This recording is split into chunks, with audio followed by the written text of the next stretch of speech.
రాష్ట్రంలో తాము అధికారంలోకి వచ్చాక 50,000కు పైగా ఉద్యోగాలు భర్తీ చేశామని మంత్రి వివేక్ అన్నారు. మంచిర్యాల జిల్లా కోటపల్లి మోడల్ స్కూల్లో చేపట్టనున్న 50 లక్షల రూపాయల అభివృద్ది పనులకు మంత్రి శంకుస్థాపన చేశారు.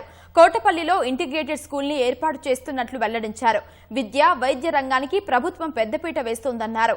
గ్రామీణ ప్రాంత ప్రజల వైద్యం కోసం దూర ప్రాంతాలకు వెళ్లకుండా చెన్నూరులో 100 పడకల ఆసుపత్రిని ఏర్పాటు చేశామని, త్వరలోనే మంత్రి దామోదర రాజనరసింహ చేతుల మీదుగా ప్రారంభిస్తామని వివేక్ తెలిపారు. మనకు 50 లక్షలు ఖర్చు పెట్టి బాత్రూమ్స్ 50,000 టీచర్లను భర్తీ చేస్తాం. ఇంకేదన్నా స్కూళ్లలో ఏదైనా ఇన్ఫ్రాస్ట్రక్చర్ ఫెసిలిటీస్ కావాలి, ఇంకొక నిధులు కావాలంటే డెఫినెట్లీ నేను మా డిఎంఎఫ్టీ కింద మీకు నిధులు శాంక్షన్ చేస్తాను.